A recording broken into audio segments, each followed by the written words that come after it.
শয়তানের দল আজকে তো করে পাইছি। তোরা আমারে লিয়া খালি তামাশা করস, আজকে তোর খবর আছে।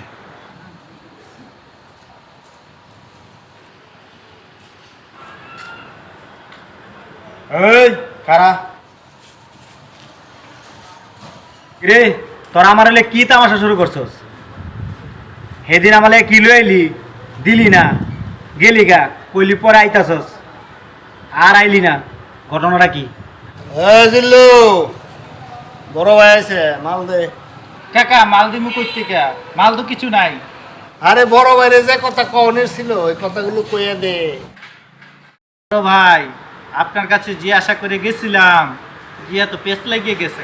আপনার কাছে যে যন্ত্রটা আছে এটা প্লাস্টিকের। যন্ত্র যদি প্লাস্টিকের হয় তাহলে আপনি তো কাঠের।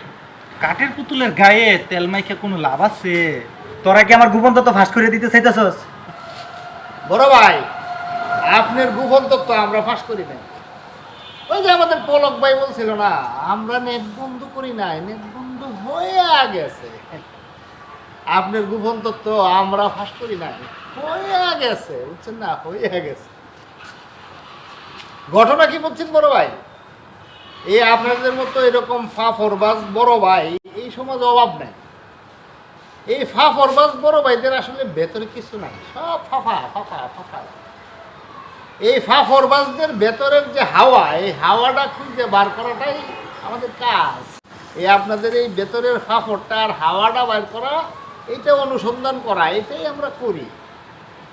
আর আমরা সেটা করে ফেলাইছি, আমরা করে ফেলাইছি না, মানে এটা হয়ে গেছে, আমাদের করার কিছু নেই, বুঝছেন? তোকে দুইটার আমি গুলি করে মারবো, গুলি করে। বড় ভাই ফাফর মেরে লাভ নাই,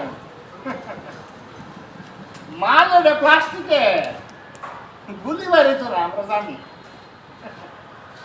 মানিক দেখলে সম্মানের সাথে জানলে জানলে তোকে আমি দেখ কেলাম,